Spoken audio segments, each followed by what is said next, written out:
Honestly, I'm more hopeful about resistance, local resistance in Africa than I am in the United States. In part because I think it can pack a bigger punch.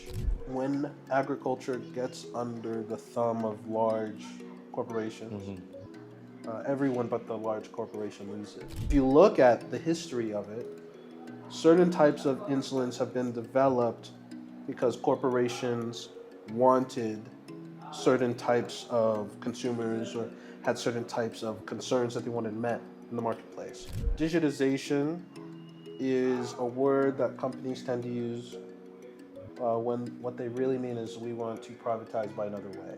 I'm hopeful about the types of technologies that we could develop, but not if they're being controlled by a very narrow group of people. You know, the only technologies I'm interested in seeing are ones where the people who are affected by them have a central role in deciding how they get designed or developed.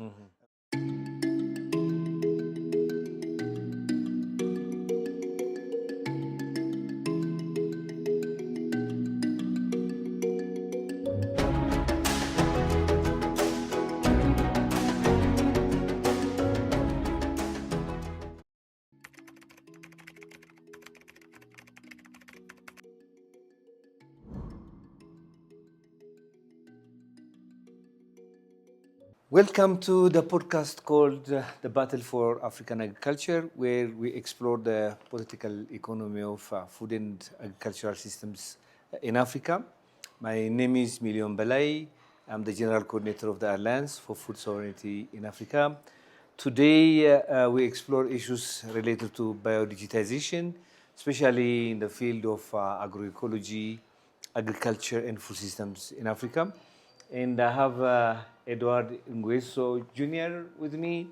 He's a writer, editor, a tech critic, and co-host of The Smashing Kills. Welcome, Edward. Yeah, thanks for having me. I'm happy to be We're here. happy to have you here. Edward, let me give you the space to introduce yourself and your podcast.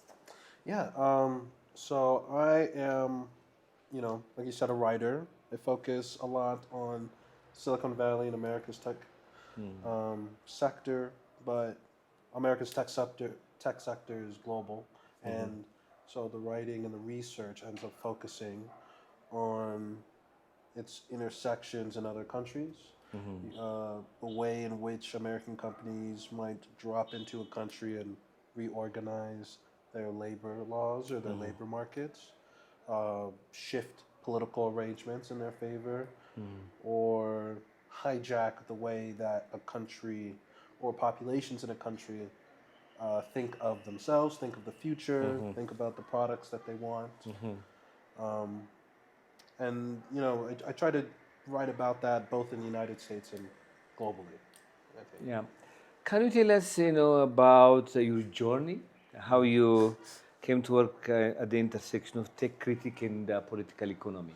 Yeah, I started as I've been interested in politics, and when I was in college, I got the chance to take this class that was basically a, a way for people to learn how to do organizing.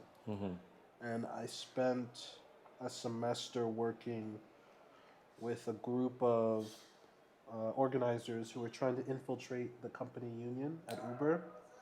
At Uber. So they were, Uber had lost a battle and settled with taxi drivers in the city.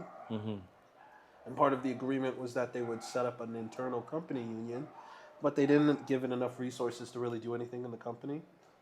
And so a bunch of organizers thought that if they infiltrated it, they'd be able to, hijack it, militarize the workforce, get a strike going, and get real working conditions and deals. And I think seeing the conditions of Uber and Lyft drivers when I was working for them made me realize there was a big disconnect between the way that people talked about this technology, which is this is the future of income, of working, of leisure mixed with some on-demand, be your own boss ethos. And I wanted to focus more on that and try to figure out why people were writing about it exactly the way the company wanted them to. When if you spent 5, 10, 15 minutes talking to drivers, they would tell you this is not my reality at all. And so I think that's kind of That's kicked where off my journey. you start. By the way, were you born in the US? Yeah. Or, okay. Yeah. I was born in the United States, and went to school in Massachusetts, northeast of. Okay. Okay. So, what does it mean to adopt a critical tech lens Yeah. when evaluating technological change, especially in the context like Africa? Yeah, I think a lot of people see technology and understandably think, this is something that's new. This is a different way of doing things that's potentially faster and more efficient. It is something that we've reached with some combination of science and research and development and time proven methods on the market. So new technologies are inherently better than older ones. I think a critical tech analysis questions that and says, the reason that we have any particular technology is because of political conditions, because of historical conditions. What do you mean by that? So a really good example I like to think of a lot is different types of medicines. For example, insulin, right? A lot What? Which one? of insulin. Insulin, okay. For people who rely on insulin to stay alive because they have type 1 diabetes, someone might say, well, the type of insulin we have, this is a technology that simply comes out of research and development. But if you look at the history of it, certain types of insulins have been developed because corporations wanted certain types of consumers or had certain types of concerns that they wanted met in the marketplace. There's a reason why we have some insulins that act almost instantly versus insulins that act over 10 to 15 minutes versus older forms that acted over longer spans at a time throughout the entire day. Those developments are not natural developments in the sense that they are something we just discovered. We consciously created them because some companies were interested in a product that looked this way, or some companies tried another product and it failed and they accidentally discovered another use case. So most technologies come out of, what is it that the people who are financing it or the groups financing it want, who they think they can get to use it or buy it or finance it, and why they're offering it in the first place. But that would makes business sense, no? What makes that political? So I think what makes it, political, for example, in the United States, right? The reasons why, if we get specifically into the history of why certain things are developed, right? We could look at, for example, why is it that, let's go to the example of Uber. Why is it that instead of having a system where we prioritize investing in an app, let's say, for taxi drivers or for buses or for some other sort of public transit that you can access, we instead handed it over To Uber. To Uber, right? Yep. And That's in it. one way, that is business sense, but in another way, it's also because a company that had a business model that was illegal, which is that, they were trying to pay drivers less than what they were worth, came in and started lobbying to change the law, and won political battles to make themselves legal. Okay, yeah, that's very clear. So, how do you experience this, in editing, podcasting, and journalism shape the way you see digital futures, including biodigital ones? Yeah, I think, I'm very skeptical of Silicon Valley. I'm someone who I'm hopeful about the types of technologies that we could develop, but not if they're being controlled by a very narrow group of people. The only technologies I'm interested in seeing are ones where the people who are affected by them have a central role in deciding how they get designed or developed. And most of the technologies that we have today, if you look at them, me and you and anyone else who's affected by them have no say Yep. in how they're designed or developed or deployed, other than buying very narrow versions of them. You know, you have no decision on, you know, developing smartphones, for example. You know, you just get to choose, like, do you want a really big one or do you want a really Yeah, small one? You know, there are no larger conversations about what types of technologies do we actually need, Yeah. how are we going to fund them, how are we going to develop them, how are we going to experiment with them. Thank you. We often hear about precision farming, genomics, smart tools. But what does biodigitalization really mean to you? What are the deepest transformations? Yeah, I think, you know, part of it is that digitization is a word that companies tend to use when what they really mean is we want to privatize by another way. In other domains, when they say digitize, they say we would like to bring this into our platform, into our app, into our company. And I think with agriculture, with biotechnology, the goal here is to kind of subject land, nature, ecosystems to this logic where you get locked in, you can't escape, where everything is a transaction, everything is quantified, everything is surveilled, not for your own benefit, whether that's as a farmer or as a consumer, but for the company's benefit to figure out where precisely they can extract as much value as possible. From your perspective, how do we see power dynamics playing out when agriculture becomes data-driven? Who gains and who risks losing? Yeah, I mean, you know, when agriculture gets under the thumb of large corporations, everyone but the large corporation loses.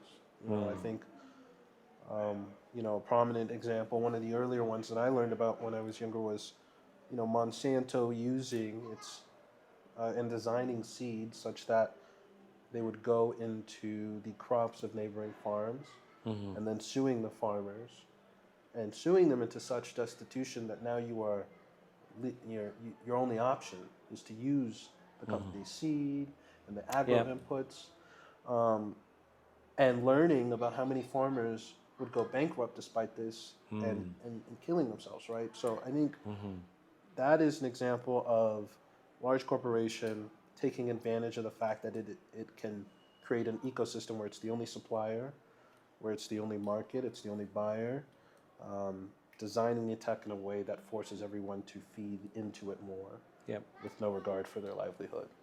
Yeah. There are a lot of recommendations to make data open. So how do you see the tension between openness and propriety? Yeah, I mean, I think you know, the models that we've tried thus far on the industrial level, where a corporation owns pretty much all the rights, have failed, I think, in a lot of ways. A lot of times companies will offer new developments or new species or new genes to be introduced in the crop that have been developed with either public money or with experimentation done at large on the population. And in one way or another, that belongs to the public, even if the public might decide we don't want that. So I think having an open system is just compatible with if we care about having a more democratic process where people actually get to control and have a say in things, and also where their rights and dignity get respected, versus a private enclosed system where a very small group of people whose main interest is profit are deciding everything. But the argument is, if you leave the system open, it's open for everyone. So even the companies can use that openness to really extract data and use it for their own purposes. How do you guard against that? I mean, this is a good point, right? The openness has to be within an infrastructure that does also protect and prioritize rights of people over corporations. That a lot of times you hear, you know, we've been talking at this conference about, you know, language, for example, that the Bill and Melinda Gates Foundation might put forward, where they say farmers should be beneficiaries, but farmers shouldn't be decision makers. So an open model with, I guess, the constraint that you want to minimize the power of these large vertically integrated corporations and prioritize the ability of farmers, the ability of communities to actually decide what happens next. Yeah. Okay. One big concern is data extraction. Genetic or farm data flows to private platforms with little return to communities. How serious is this risk? I mean, I think it is a large concern. Whenever we give, you know, I think one way to think about it is whenever a large corporation has a data asymmetry, when it has more knowledge than you about something you're using or something you're doing, whether that is crop, whether that is practices, whether that is even the inputs, it will use that to make you more reliant on it. And that is not because it's necessarily offering the best product, but just because it wants to prioritize your control over, your movements and how you're actually relating to the practice. So I think while there is some promise and benefit to integrating, sensors or more precision maybe, or more analytics into agriculture, we have to be careful that it's not actually just being used as a pretext for firms to figure out better ways to extract more value. Yeah. And one other concern is what they call dependency and lock-in, meaning it will be difficult for farmers to get out of that system once they are in. So, is there any other way of getting out of that system once you are in? I mean, it's pretty hard. I think, if we look at the United States, right, you can look at any sector that has been dominated by large tech firms. Our agriculture sector has also been dominated by them. But really any sector, from healthcare, from services, from transportation, from government vendors, once you have a firm that is able to convince people to do all their business on a platform, once it gets enough insight to figure out, okay, these are my competitors, I should crush them or block them. These are ways I can trap you with IP law. These are ways that I can trap you with certain price points or with debt or with other exploitative arrangements. It is very hard to get out without having a state or some large entity coming in and actually prying opening. I was struck by a speech from J.D. Vance. He went to Europe. I think it's to Germany or something. And he actually said that. I mean, he said so many things, but one thing that struck me is he said that America is not ready for governance of AI. We don't want governance. We want to leave the system open so that companies can compete, can profit, can make life better and whatever. While there was some kind of readiness in Europe for some kind of regulation. So how do you see data governance in this kind of American intransigence now? I think when it comes to data governance, America has made it clear that it is hostile to Europe's framework, to the GDPR, and also to any attempts to build on the GDPR to rein in artificial intelligence or to regulate digital markets. I mean, even in the United States, the attempts to do this have been, as soon as Trump took power, were struck down. I think that, Vance and the faction of United States political power, specifically Silicon Valley elites, what they're interested in is a blank slate for themselves and then erecting huge barriers to entry for everyone else. So companies that are already in Palantir, Oracle, Google, Facebook, so on and so forth, they get to be free of constraints. But everyone else has to follow very strict rules and is kept out of the garden, essentially. So that's what they want, you know? Yeah, I think so, and I think they also want to make other markets, safe havens for U.S. For companies. themselves. Yeah. But so a question, big question before continents like Africa. I, I think I've heard, so many of the participants here saying that they feel powerless, How can you resist this? And what's your advice on that? I mean, I think there are opportunities here. One thing to look at is, for example, in a related domain, how countries are navigating the U.S.-China conflict and Cold War when it comes to what their energy source is going to be. Some countries are using the fact that America is trying to convince countries to remain on fossil fuels, and China is exporting green technology to say maybe we can figure out some deal where we're not reliant on either country's infrastructure, where we get tech transfers, where we get training and how to build it ourselves, where we get our own independent tech stack. Countries within BRICS have been successfully doing this, I think, with China, and I think something similar could be done where, a lot of countries on the continent don't have the capacity to build out their own independent infrastructure for all of this. But taking advantage of the fact that America and China are both trying to ingratiate themselves on the continent, there are opportunities, I think, to get, it would most likely out of the two probably be the Chinese, but get one of them to try to offer some stepping stone or building block that can be used for an independent infrastructure. But I think that, it is hard otherwise. But it has to come down to, taking advantage of openings and playing them against each other. I mean, I think that's something also Europe is considering or trying to think about in the midst of the trade war or the tariff war with Trump, right?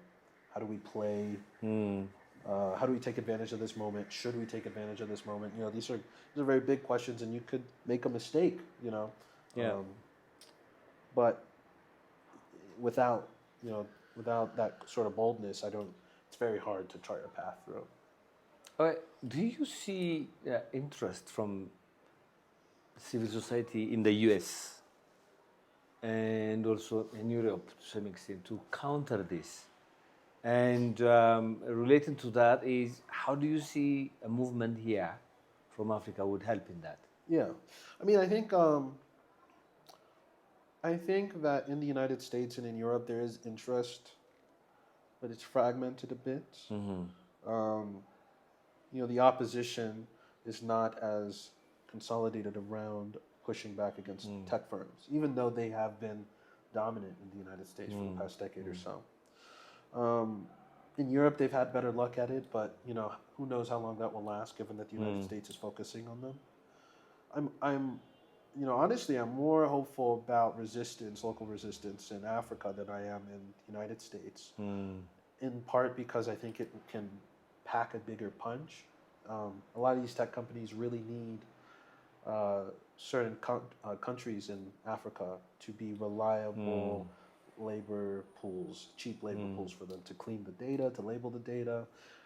And as they start trying to move into data center infrastructure here too, that's a big opportunity that I think can build linkages across, the movement for food sovereignty, the movement for data sovereignty, movement for dignified working conditions, and some of these data labeling warehouses in communities that don't want data centers destroying, their land and their water and their air.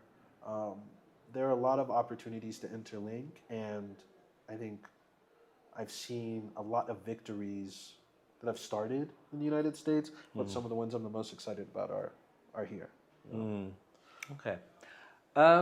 Finally, if you would like to summarize, all of these discussions, one thing that we should be aware of, what would that be? Yeah, I think that as generative artificial intelligence starts to, make more and more noise, and it's already making a lot of noise. But as it makes more and more noise, as people are trying to search with how are we going to justify building these data centers, be cautious of tech companies coming in and saying we can use this for biodigital purposes or biotech purposes. This is going to comes out of a long history of Silicon Valley dropping into Africa and trying to take advantage of certain governments or regions or crises to create places for experiments for their products. And I think that it can be hard to realize that part of the reason why they do that is because of how desperate they are on a fundamental level. Even though these are really powerful and rich companies, they need to have these sort of sacrifice zones that are incredibly, from their point of view, vulnerable and exploitative. But if resistance against them can be mounted and sustained, I think anything is possible. Thank you so much, Edward. Yeah, thank you. Really appreciate it.